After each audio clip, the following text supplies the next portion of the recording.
السلام علیکم ورحمۃ اللہ وبرکاتہ۔ اللہ رب العزت سے امید ہے کہ اللہ آپ کو اپنے ایمان کی بہترین حالتوں میں رکھا ہوگا۔ یقیناً آج جو اسلامک چینلز کو سرچ کرتا ہے یا اسلامک کنٹینٹ کو سننا چاہتا ہے، کہیں نہ کہیں اس کے اندر ایمان کا جذبہ موجود ہے، ورنہ لوگ دیکھتے ہیں اور اس کو سکپ کر جاتے ہیں۔ اگر آپ اس چینل پہ نئے ہیں تو چینل کو سبسکرائب کرتے ہوئے جائیں۔ آج ہم جس موضوع کو سمجھنے کی کوشش کریں گے وہ ہے سورۃ الاخلاص کا اجر و ثواب۔ سورۃ الاخلاص یعنی قل هو اللہ احد۔ ہم یہ کتنی آسانی سے سورت کو پڑھ لیتے ہیں۔ یہ سورت ہماری زبان پہ بہت آسانی کے ساتھ مکمل ہو جاتی ہے، لمحوں میں ہم اس کو مکمل کر لیتے ہیں اور 1 منٹ میں کئی مرتبہ ہم اس کو آسانی سے پڑھ سکتے ہیں۔ لیکن بہت سے لوگ اس کا ایک اجر تو جانتے ہیں کہ 3 مرتبہ پڑھنے سے ایک قرآن مجید کا ثواب آتا ہے۔ نبی کریم صلی اللہ علیہ وسلم کی احادیث مبارکہ سے یہ بات معلوم ہوتی ہے۔ بہت ساری احادیث مبارکہ سورۃ الاخلاص کے متعلق اور بھی ہیں جن کا جاننا بھی ہمارے لیے ضروری ہے۔ جب ہم ان کو جان لیں گے تو ہم اس سورت کو اور محبت سے پڑھا کریں گے۔ میں اس سورت کا آپ کو مختصر ترین یہ طریقہ بتاتی چلوں کہ اس کا شان نزول کا پس منظر کیا ہے۔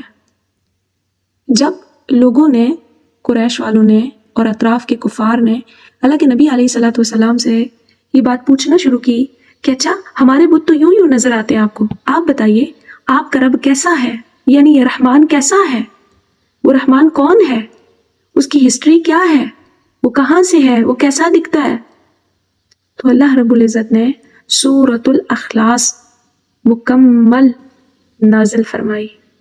یہ اللہ تعالیٰ سے محبت کرنے کا اور اللہ کی محبت کا ایک انداز ہے اس صورت میں۔ جو اس صورت سے محبت کرتا ہے اللہ تعالیٰ اس شخص سے محبت فرماتے ہیں۔ سورہ اخلاص وہ مبارک صورت ہے جو الحمدللہ ہر مسلمان کو یاد ہوتی ہے۔ اس کے فضائل بھی بہت سارے ہیں۔ اللہ تعالیٰ کی محبت کی، رحمت کی ہر ایک کے لیے ایک آسانی ہو جاتی ہے۔ بس اس کے فضائل کو ضرور ہمیں سمجھنا ہے۔ آج میں آپ کے سامنے یہ بیان کرتی چلوں، اس کو اگر آپ کو اچھی لگے، یہ اس کے فضائل بھی پڑھ کے آپ کو خوشی محسوس ہو اور آپ اس کو اور زیادہ دل لگی سے پڑھنے لگیں تو اپنے تک نہ رکھیے گا، بلکہ آپ اس کو اپنے محبت کرنے والے باقی لوگوں سے بھی ضرور شیئر کرتے جائیے گا۔ یقیناً ہر چیز کی توفیق اللہ کی طرف سے ہے۔ جب ہم نیکیوں میں اور دین کے معاملات میں ایک دوسرے کے لیے اشاعت کا ذریعہ بنتے ہیں یا ایک دوسرے کو دین پہنچانے کا ذریعہ بنتے ہیں تو ہمارے لیے صدقہ جاریہ ہو جاتا ہے، اور ایسے صدقے جاریہ تو ہمیں زندگی میں بہت سے کرنے چاہیے جو ہماری وجہ سے کوئی دوسرا کسی بھی طرح سے مستفید ہو، فائدہ لے، ہمارے علم سے لے، ہمارے شیئر کرنے سے فائدہ لے، یا ہماری بات کرنے سے فائدہ لے، یا ہمارے راستہ دکھانے سے فائدہ لے۔ تو میں آپ کے سامنے سورۃ الاخلاص کی فضیلت آپ کو بیان کروں گی۔ سب سے پہلے اگر ایک مرتبہ کوئی سورہ اخلاص پڑھتا ہے، رسول اللہ صلی اللہ علیہ وسلم نے فرمایا جس شخص نے قل هو اللہ احد ایک مرتبہ پڑھی تو گویا اس نے 1/3 قرآن پڑھا۔ 3 مرتبہ پڑھنے سے پورا قرآن کا ثواب آ گیا۔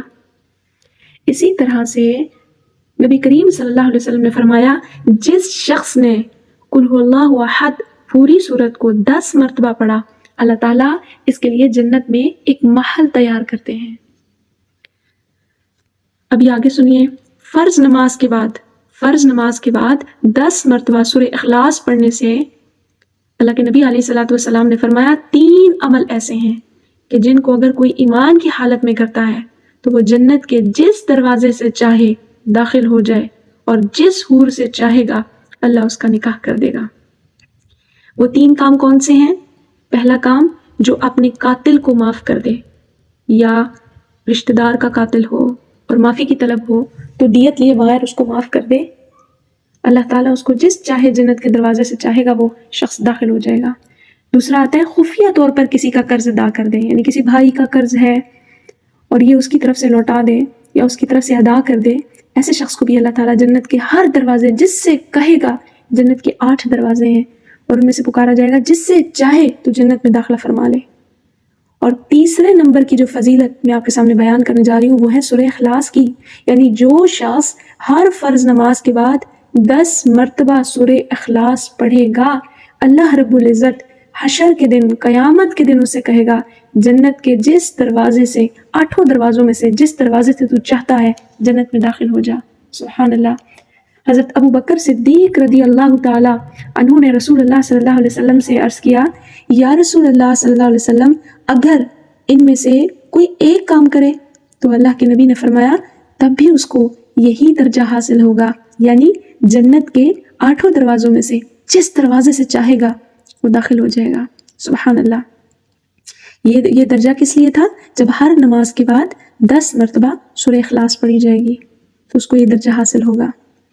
اب یہی 10 مرتبہ سورہ اخلاص پڑھنے کی ایک اور حدیث بھی موجود ہے۔ نبی کریم صلی اللہ علیہ وسلم نے فرمایا، جس نے قل هو اللہ احد مکمل سورت کو 10 مرتبہ پڑھا، اللہ تعالیٰ اس کے لیے جنت میں ایک محل بنائیں گے۔ حضرت عمر رضی اللہ تعالیٰ عنہ نے یہ فضیلت سن کے عرض کیا، یا رسول اللہ صلی اللہ علیہ وسلم، تب تو ہم اسے کثرت سے پڑھیں گے۔ آپ صلی اللہ علیہ وسلم نے فرمایا، اللہ کے پاس کسی چیز کی کمی نہیں ہے، وہ بہت پاکیزہ ہے، یعنی تم جتنا پڑھو گے اللہ تعالیٰ تمہیں اتنے محلات عطا فرمائیں گے۔ کتنا آسان کام ہے محل بنانا جنت میں۔ واہ، 10 مرتبہ سورۃ الاخلاص پڑھی، جنت میں ایک محل تیار ہے۔ کم از کم اپنے بچوں کے ساتھ روزانہ 1 مرتبہ اس کے پڑھنے کا ضرور اہتمام کریں۔ رات کو سونے سے پہلے بچوں سے پوچھا کریں، کیا آج آپ نے جنت میں اپنا ایک محل تعمیر کیا ہے؟ روزانہ سونے سے پہلے یہ ایک جنت کا محل ضرور تعمیر کریں، اپنی جاگیریں بنائیں جنت کے اندر۔ کس قدر خوبصورت حدیث ہے۔ اب ذرا زائد مرتبہ سورہ اخلاص پڑھنے کی فضیلت سنتے جائیے، یعنی اگر کوئی شخص 50 مرتبہ سورہ اخلاص پڑھے گا تو اس کی فضیلت کیا ہے؟ حضرت انس رضی اللہ تعالیٰ عنہ سے مرفوعاً روایت ہے، جو 50 بار قل هو اللہ احد پڑھے گا، اللہ تعالیٰ اس کے 50 سال کے گناہ معاف کر دے گا۔ سبحان اللہ۔ ضرور پڑھیے، کسی ایک دن بیٹھ کے تو اہتمام کے ساتھ پڑھ دیجئے، خاص طور پہ راتوں کو اگر آپ جاگ رہے ہیں، تہجد ادا کرتے ہیں، سونے لگے ہیں، اپنے لیے وقت نہیں نکلتا، عبادت کا وقت نہیں نکلتا، 50 مرتبہ قل ہو اللہ، کتنا آسان کام ہے۔ اللہ 50 سال کے گناہ معاف کر دے گا۔ اب 50 کو بڑھاتے ہیں، 100 پہ لے جاتے ہیں۔ ایک اور حدیث سنیے کہ 100 مرتبہ سورہ اخلاص پڑھنے کی فضیلت کیا آتی ہے۔ حضرت انس بن مالک رضی اللہ تعالیٰ عنہ ہی سے روایت ہے، آپ صلی اللہ علیہ وسلم نے فرمایا، جو شخص 100 مرتبہ قل هو اللہ احد مکمل پڑھے گا، اللہ تعالیٰ اس کے 50 سال کے گناہ معاف کر دے گا، بشرطے کہ وہ 4 خصلتوں سے بچے، اس کے پاس یہ 4 کام نہ ہو، یہ 4 حرکتیں وہ نہ کرتا ہو، تو اللہ تعالیٰ اس کے 50 سال کے سابقہ گناہ معاف کر دے گا۔ وہ کون سے ہیں؟ یعنی وہ حرمت والا خون بہانے سے بچے، حرام مال کھانے سے بچے، زنا کاری نہ کرتا ہو، اور ناجائز مشروبات جس میں نشہ بھی آتا ہے، شراب بھی آتی ہے، اور نشہ آور تمام تر چیزیں آتی ہیں۔ اور ایک اور طبرانی کی روایت میں ہے کہ نبی پاک صلی اللہ علیہ وسلم نے فرمایا، جو نماز میں یا نماز پڑھنے کے بعد 100 مرتبہ قل هو اللہ احد پڑھے گا، اللہ تعالیٰ اسے جہنم سے ہی خلاصی والا بندہ لکھ دے گا۔ اللہ لکھ دے گا کہ اس شخص کو جہنم سے خلاصی ہے، اور جس کو اللہ لکھ دے کہ جہنم اس پہ حرام ہو گئی، جہنم سے اس کو آزادی مل گئی، واہ سبحان اللہ، اس کو اور کیا چاہیے ہوگا۔ ایک اور حدیث ہے، حضرت انس رضی اللہ تعالیٰ عنہ ہی سے مرفوعاً روایت ہے، جو دن بھر میں 100 بار قل هو اللہ احد پڑھے گا، اللہ تعالیٰ اس کے 200 برس کے گناہ معاف کر دے گا۔ بس ایک شرط رکھی ہے کہ اس پہ قرض نہ ہو، قرض کے علاوہ ہر گناہ اللہ اس کا معاف کر دے گا۔ 200 برس، اتنی تو عمر کسی کو ملتی نہیں ہے، لیکن جتنا اللہ اس کو معافی عطا فرما رہا ہے، اور کس چیز پر؟ قل هو اللہ احد اللہ الصمد لم یلد ولم یولد ولم یکن لہ کفوا احد، اس کے پڑھنے پر اللہ اس کو 200 برس کے گناہوں کو معاف فرما رہا ہے۔ پھر ایک اور حدیث شریف سنتے جائیے، 200 مرتبہ سورہ اخلاص پڑھنے کی فضیلت اور بھی حدیث میں روایت ہوئی ہے۔ اللہ کے نبی علیہ الصلوۃ والسلام نے فرمایا، جو دن بھر میں 200 مرتبہ سورہ اخلاص پڑھے گا، اللہ تعالیٰ اس کے لیے 1500 نیکیاں لکھے گا۔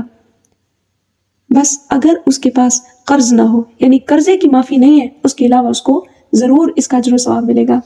اب 200 کو بھی اور بڑھا دیا گیا۔ اگلی حدیث سنیے، حضرت حذیفہ رضی اللہ تعالیٰ عنہ سے مرفوعاً روایت ہے، جس نے 1000 بار قل هو اللہ احد پڑھی پوری صورت، تو تحقیق اس نے اپنی جان اللہ تعالیٰ سے خرید لی۔ سبحان اللہ، سبحان اللہ، اللہ کتنی مہربانی اس کو فرمائے گا۔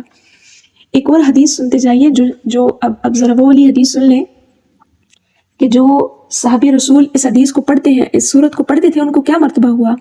حضرت انس رضی اللہ تعالیٰ عنہ فرماتے ہیں کہ ہم غزوہ تبوک میں اللہ کے نبی علیہ الصلوۃ والسلام کے ساتھ موجود تھے۔ ایک دن اس سنہری میں سورج ایسے نور کے ساتھ روشن، ایسی کرنوں کے ساتھ روشن ہوا کہ ہم نے تو ایسا سورج روشن ہوتے پہلے کبھی نہیں دیکھا تھا۔ حیران ہو گئے، ایسی کرنیں، ایسا نور، سورج تو وہی ہے۔ تھوڑی ہی دیر میں حضرت جبرائیل علیہ السلام نبی کریم صلی اللہ علیہ وسلم کی خدمت میں حاضر ہوئے۔ آپ علیہ الصلوۃ والسلام نے فرمایا، جبرائیل، جیسے آج سورج طلوع ہوا ہے، اس سے پہلے تو ایسے کبھی نہیں ہوا تھا۔ انہوں نے عرض کیا، یا رسول اللہ صلی اللہ علیہ وسلم، آپ کے صحابی معاویہ بن معاویہ مدینے میں انتقال فرما گئے ہیں۔ اللہ تعالیٰ نے ان کی نماز جنازہ میں 70,000 فرشتے اتارے ہیں۔ آپ علیہ الصلوۃ والسلام نے فرمایا، میرے معاویہ کو یہ کیسے درجہ ملا؟ تو حضرت جبرائیل علیہ السلام نے فرمایا، یا رسول اللہ صلی اللہ علیہ وسلم، وہ دن بھر میں، دن میں بھی رات میں بھی، چلتے پھرتے اٹھتے بیٹھتے ہر حالت میں قل هو اللہ احد کی تلاوت کیا کرتے تھے۔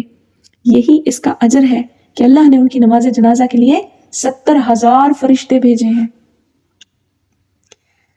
حضرت عائشہ رضی اللہ تعالیٰ عنہا بیان کرتی ہیں کہ رسول اللہ صلی اللہ علیہ وسلم کے پاس ایک شخص آیا، اللہ کے نبی علیہ الصلوۃ والسلام نے ان کو دوسرے لوگوں کی امامت کے لیے بھیجا، اور وہ ہر امامت میں قل هو اللہ احد ضرور پڑھا کرتے تھے، ہر رکعت میں، چاہے اس سے پہلے کچھ بھی پڑھایا ہو، لیکن آخر ختم جو تھے وہ قل هو اللہ احد پہ کیا کرتے تھے۔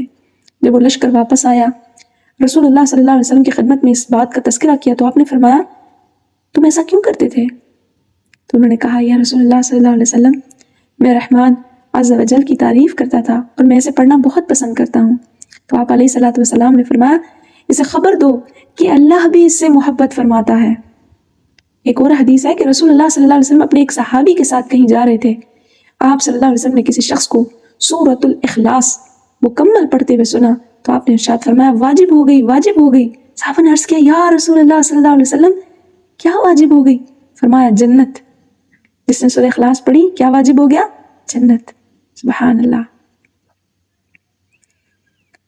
اور آخری حدیث سنیں کہ حضرت جریر بن عبداللہ رضی اللہ تعالیٰ عنہما سے مروی ہے کہ رسول اللہ صلی اللہ علیہ وسلم نے فرمایا، جس نے اپنے گھر میں داخل ہوتے وقت قل هو اللہ احد پڑھی، یہ سورت اس کے گھر اور اس کے پڑوسیوں کے گھر سے شر کو دور بھگاتی ہے۔ کم از کم دن میں 100 مرتبہ، 200 مرتبہ، اور جمعے کی رات 1000 مرتبہ تو ضرور اس کو پڑھیے۔ اتنی خوبصورت صورت، اتنے فضائل والی صورت، سبحان اللہ۔ اللہ پاک ہمیں سورۃ الاخلاص کی بکثرت تلاوت کرنے کی توفیق عطا فرمائے۔ وآخر دعوانا ان الحمد للہ رب العالمین۔